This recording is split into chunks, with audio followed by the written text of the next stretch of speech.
Philosophy Made Simple by Richard H. Popkin and Avrum Stroll. The Political Philosophy of Thomas Hobbes. Not all philosophers have believed that the imposition of authority is the worst possible social evil. Thomas Hobbes is an example of a philosopher who preferred the evils of absolute power to the evils of life in a society that did not contain such an authority. It is easy to account for the Hobbesian dread of living in a country without a powerful sovereign. Born in 1588, prematurely it is said, when his mother was frightened by the report of the Spanish Armada, Hobbes lived through some of the most unsettled years in English history. He witnessed the rebellion against King Charles in 1642, resulting in civil war, and finally was forced to flee to the continent, where he remained in exile for 11 years. But he was not safe there either. In danger of assassination by his political enemies, he returns to England only to see his writings condemned as subversive. In 1662, on the threat of imprisonment, he was ordered to refrain from further publication about social and political problems. Against this background of turmoil, it is understandable that what Hobbes feared most of all was a chaotic society. In such a society, no one's life or property or family could be safe. The only way to assure domestic tranquillity lay in compelling people to obey the laws of the society, and in punishing them if they did not. But laws are only as effective as the enforcing agency makes them. A sovereign without absolute power to enforce laws is no sovereign at all, in the last analysis, according to Hobbes, for he or she cannot settle disputes which may arise among the citizenry, unless he or she has such authority. In order to have a peaceful society, it is therefore required that the ruler have absolute control over it. Whatever abuses arise from his or her possession of such power, the society will nevertheless remain a peaceful one, and hence the abuses of such power are to be preferred to living in chaos. It might be asked in questioning Hobbes's outlook, why should a society without an absolute authority necessarily be chaotic? Hobbes's answer depends almost entirely upon a psychological theory about the nature of people. According to this view, a person is by nature selfish and egoistic. He or she is motivated by selfish desires that require satisfaction if he or she is to be happy. For example, all of his or her actions can be explained in terms of the attempt to gratify some desire, such as the desire for sex, for food, for shelter, for fame, for riches, and so forth.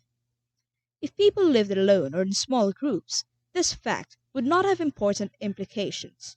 But when they band together into larger and larger groups, it becomes of paramount significance in explaining their conduct toward each other. For two or more men may have desires that they want to satisfy, yet cannot because the desires are incompatible. Two men may desire the same woman, and therefore, assuming monogamy, both cannot be satisfied.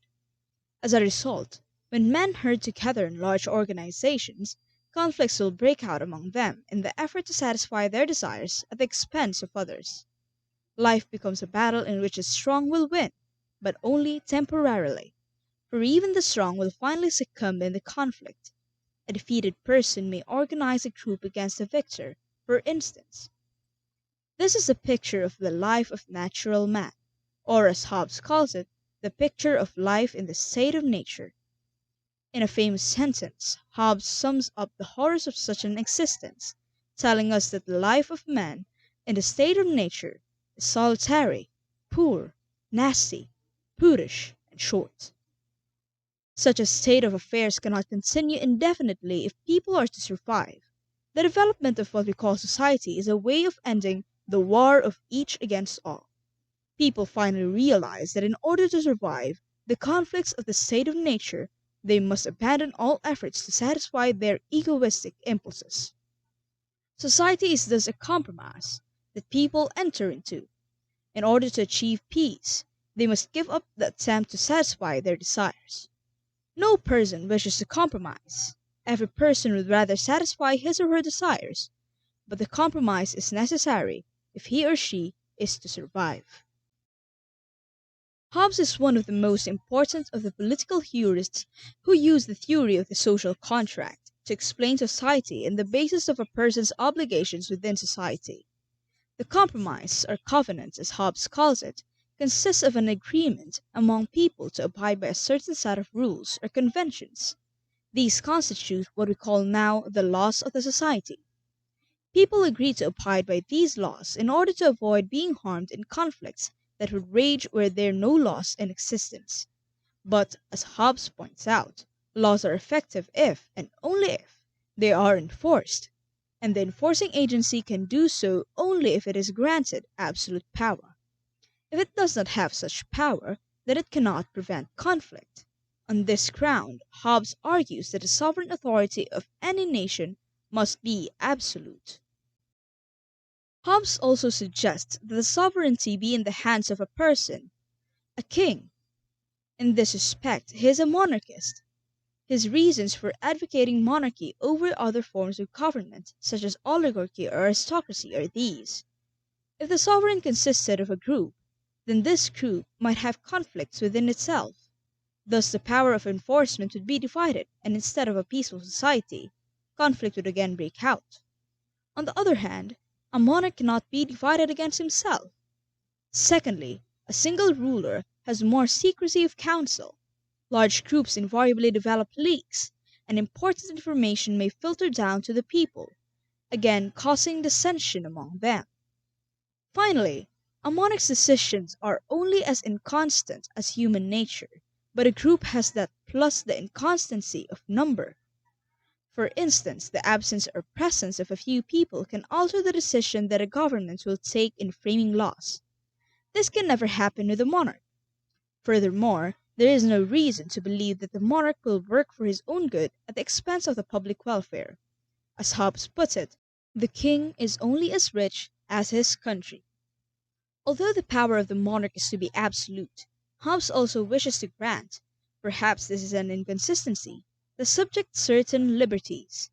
These liberties he defines as those things the subject may justly refuse to do, even though commanded by the sovereign.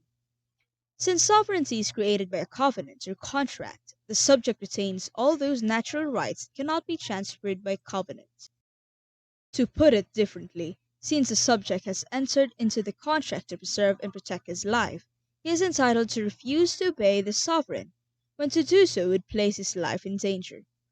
For instance, the monarch's command to the subject to kill, wound, or maim himself, or not to resist those who assault him, can be justly disregarded by the subject.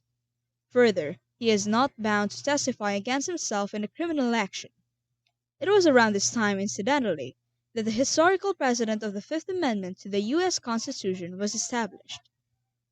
A command for dangerous military duty may be refused if the intention of the sovereign in issuing it is not to preserve the peace.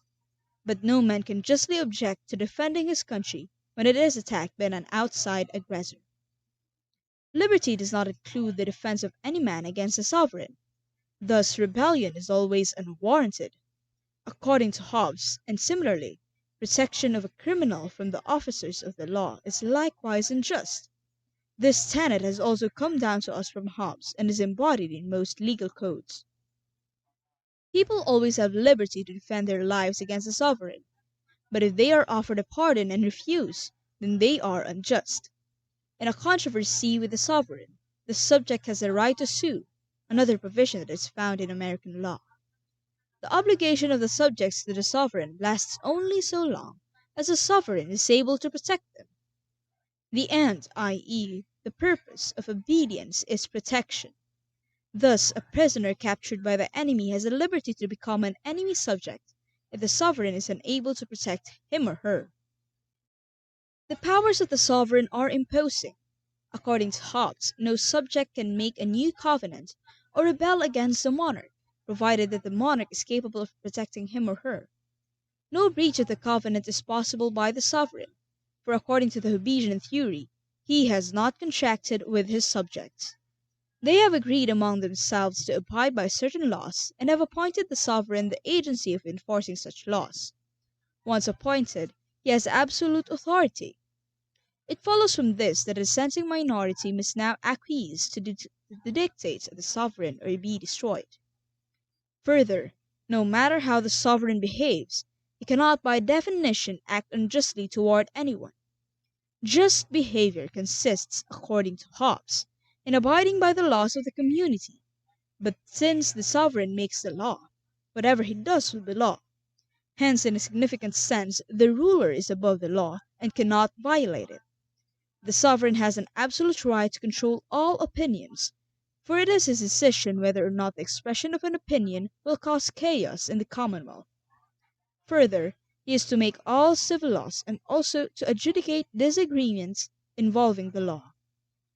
He has the power to make peace or war with other nations and to levy taxes in order to conduct such wars.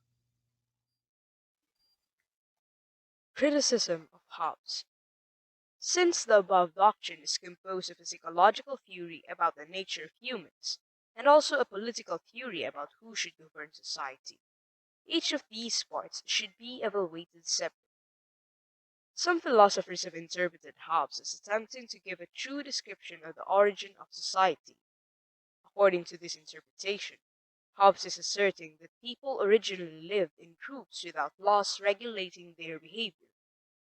When it was discovered that life led in this way turned into a war of each against all, people fabricated an agreement among themselves to give up the satisfaction of their egoistic impulses in order to achieve peace. When Hobbes is thus interpreted, the theory may be attacked on the grounds that there is no historical or anthropological evidence to support it. The earliest information we have about primitive humanity comes only after people had reached a fairly high degree of social organization. What life was like before societies were formed, nobody knows. Hence, there is no reason to accept Hobbes's imaginative portrayal of life in the state of nature as being accurate. But such an interpretation of Hobbes is exceedingly superficial and misses the main significance of the theory. Hobbes is not trying to give an exact historical or anthropological account of the development of societies. Instead, he is trying to give a philosophical justification for the existence of a certain type of government. In other words, the notion of the social contract is an analogy designed to illustrate the basis of political allegiance, to show us why we should obey the law. Whether or not people in fact behave in this way at some early historical moment is irrelevant to the significance of his account. What is important is his analysis of human nature and the necessity of having an absolute authority in order to curb the excesses of human nature. In part, therefore, his account may be regarded as psychological, in part as philosophical. Let us treat each of these independently, beginning with the psychological theory. The Hobbesian view is that people are basically motivated by the drive to satisfy their desires. From this, it infers that people are by nature egoistic. Is the inference justified? Suppose we grant that people are motivated by desire. Does it then follow that all their desires are egoistic? The answer depends in part upon what is meant by saying that people are motivated by desire. To begin with, one might mean that it is the non-rational aspects of human beings that motivate them, namely, that emotions, feelings, and attitudes cause people to act as they do, not reason.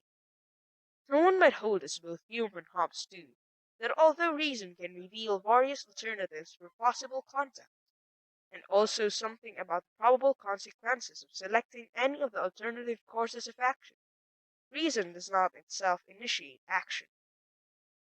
The choice of a given alternative or of a given course of action is, according to this view, a matter of emotion or feeling. Now, if this is what one means by the phrase, people are motivated by desire, it does not follow that all desire is egoistic. People may indeed be motivated only by non-rational factors, but these, such as the feeling of sympathy, may motivate them to act for the good of others.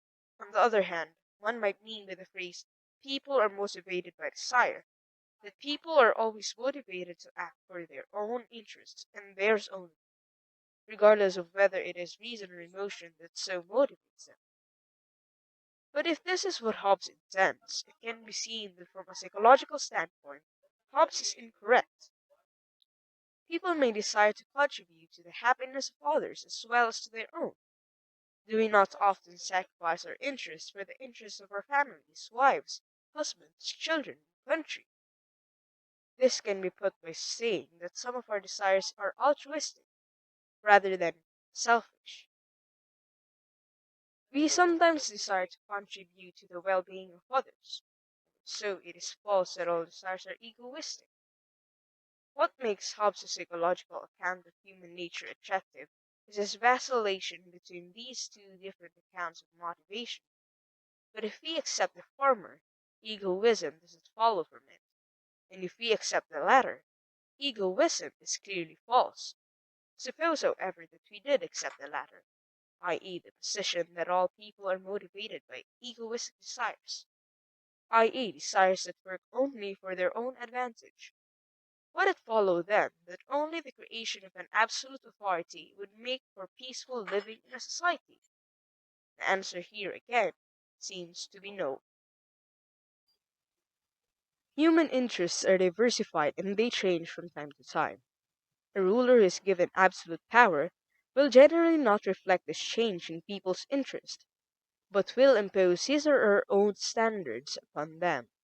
What seems required for satisfactory living in society is not that there should be no conflict at all within the society, but only that the amount of conflict should not be such as to make certain other goals impossible of achievement.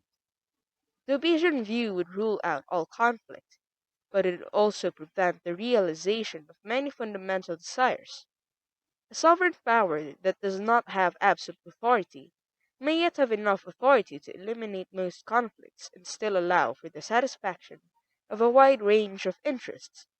For this reason, it does not seem requisite, as Hobbes's account suggests, that absolute authority is necessary in order to achieve a good society. We may thus reject the philosophical part of the theory, as well as the psychological part. Hobbes's political philosophy is essentially an expression of defeatism. It is a peace at any price philosophy. On this ground alone, it would be unacceptable to people of a less submissive temper. Compare, for example, the ringing words of Patrick Henry, "Give me liberty, or give me death," or those of Thomas Jefferson, "The tree of liberty must be refreshed from time to time with the blood of patriots and tyrants." Hobbes, in attempting to avoid the evil effects of internecine conflict, was willing to submit to the evils of tyranny, and to surrender liberty in return for security. For him, these were the only choices that a citizen faced, but as Locke was to show, these were not the only alternatives. It was possible to have both law and order, and the absence of tyranny.